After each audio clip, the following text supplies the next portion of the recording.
It's nice to have you all here, and quite excited to start this session. And it's quite an exciting session where we talk on design innovation within design pedagogy and thinking.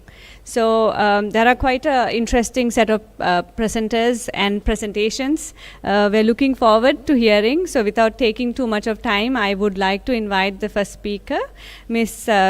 Chandunika Chandraguptha, to share your presentation. Very good morning to you all. I am Chandunika Chandraguptha, and I'm here to present my research titled as Sensory Toys Specified for Early Interventions in Autistic Children in Sri Lanka, the Influence of Design Elements. The objective of the study is to identify the degree of importance in each determining factor in design elements towards the sensory toys specialized in for autistic children. And the problem statement of the research is that in the development of the sensory toys, it is important to understand in what ways the autistic children's sensory abilities can be matured through the involvement of the primary senses. Starting off, according to the American Psychiatric Association, autism is regarded to be a spectrum of diseases.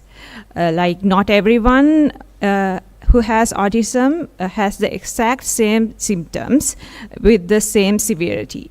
So it is known as autism spectrum disorder, and it is defined as the complex development condition involving persistent challenges with the social communication, restricted interest, and repetitive behavior. Autism spectrum disorder, or ASD, is also considered as a disorder of social communication.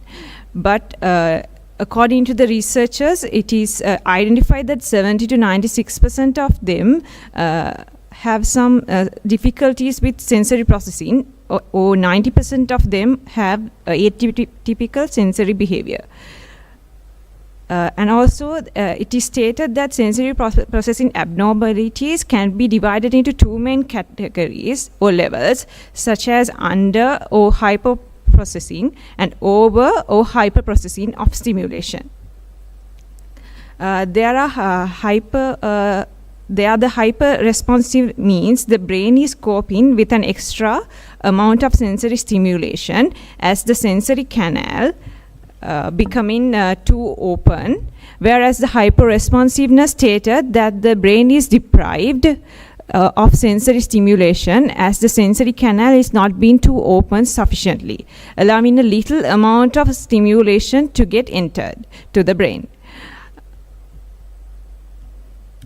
And also while reviewing the papers, it was found that the sensory processing abnormality is mentioned as a nervous system method in which the brain is struggling to receive and respond to incoming environmental information, whether by hyper or hypo responsiveness that enters through the seven sensory system represented as visual, tactile, olfactory, auditory, gustatory, vestibular, and proprioceptive.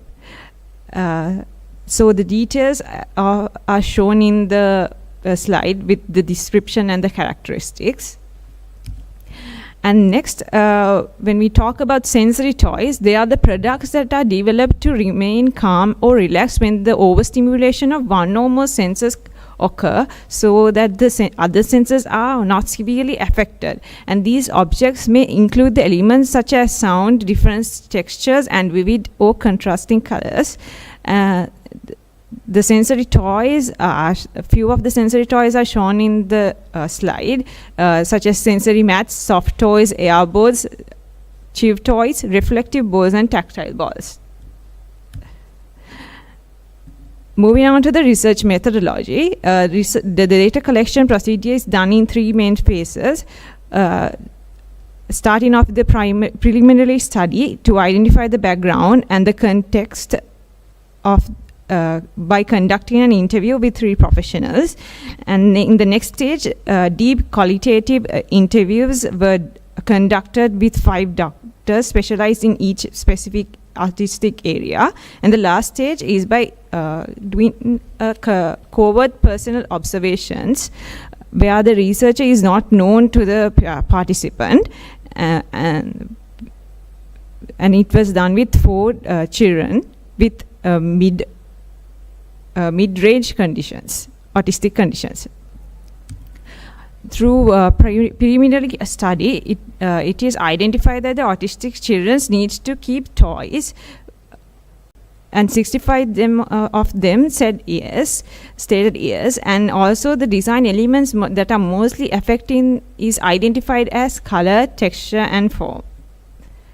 Through the graph, you can see it. I have highlighted those design elements.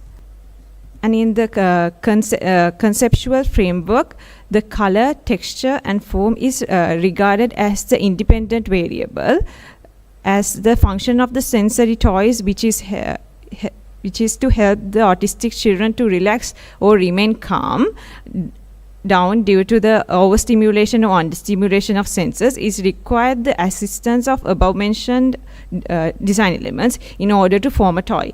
Therefore, the dependent variable will be functioning of the sensory toys, finally resulting of the behavior of the autistic children. The moderator variable is added to strengthen the interaction between the independent and the dependent variable. The safety, flexibility, durability, and the material will influence the relationship of the variables. And a combination of design elements, color, texture, and form is interpreted in each moderator variable. As for the design variables, in this slide, it shows how it is measured and with its indicator. As we all know, color is a visual property where the aspect of any object that may be described in the terms of hue, lightness, and saturation. Then when we talk about texture, it is a tactile perception, what we feel in the physical touching and actualizations. And then there is form, a 3-dimensional object which is created by combining shapes in the order to give the aesthetic and functional value. So the details of the 4 child participants are represented in this slide.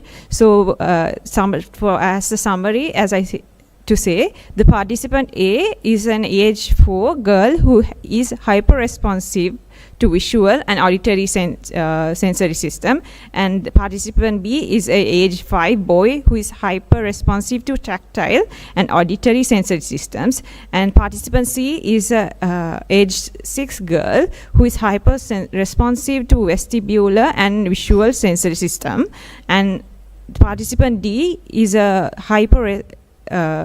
boy who is hyper-responsive to tactile and gustatory sensory systems.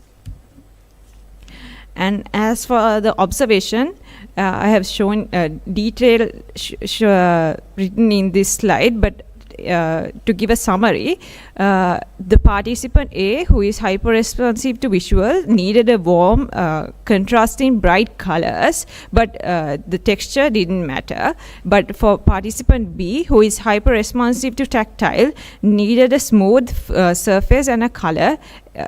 Also, color didn't affect to him, so he used a collection of bright and cool colors. For participant C, who is hyper-responsive to vestibular and visual sensory system, needed the dull, cool colors with rough textures. And for participant D, who is hyper-responsive to tactile, needed a sensation of different textures. Then the results of the observations are summarized in the table shown in the slide. So as I say, so here the color for hyper-responsiveness in autistic children, the color used are a range of cool colors, which are blue, purple, and green. And there are variations. So I have coded it as a calm value. And then for texture, they should have a presence of smooth textures, because their sense of touch is a little bit high than what we feel when we touch a rough surface. So they needed a smooth surface. So that is coded as a smooth surface, mean a regular surface. So I coded it as a regular. And for the foam, it didn't matter the foam. They normally used a simple geometric forms with visual without a visual confusion. Without a visual confusion, with minimal overlapping of objects, and the use of curved edges for safety. And this is coded as a basic category. And in the results for hyper-responsiveness, for the color, they used radiant colors like red, yellow, and orange, which are bright, warming colors. So I coded it as a vivid in the vivid category. So, and for the textures, they have a reduced texture. They have a reduced touch sensation. So the textures, they needed different textures to for their sensory toys. So I have the texture is irregular in surface because they needed different textures. So I have coded it as irregular. And also for the form, the simple geometric forms are used, same as the hyper responsiveness. The form did not matter to them. So but the safety is an essential factor. So the curved edges in the sensory toys is found. As for the conclusion, autism is a wide spectrum, so not all the sensory toys affect positively for each and every person, because it is different from the symptoms. It becomes different from each individual to each individual, and since the development of and also then because with the development of products, the basic elements you need to have are the design elements. So when we consider the toys, also sensory toys also needed to have the same elements, and also even though the color and the texture has had a significant influence of the both hyper and responsive autistic children, but the design elements form did not considered as a concerning towards the designing of sensory toys. So it actually didn't affect the calming behavior of the children. And as for the recommendation of the future research, these study can be developed into, I have only used a mid-range of autism level, but you can use it into different autistic levels and age categories and other neurodevelopmental disorders. And also extending we can extend it to identify different cultural relationships between the Sri Lankan sensory toys and also the global context sensory toys. And then we can also develop this research by conducting deeply to identify the meanings of the sensory toys through the product semiotics and user behavior. These are the references for my research. And thank you very much. Thank you for listening.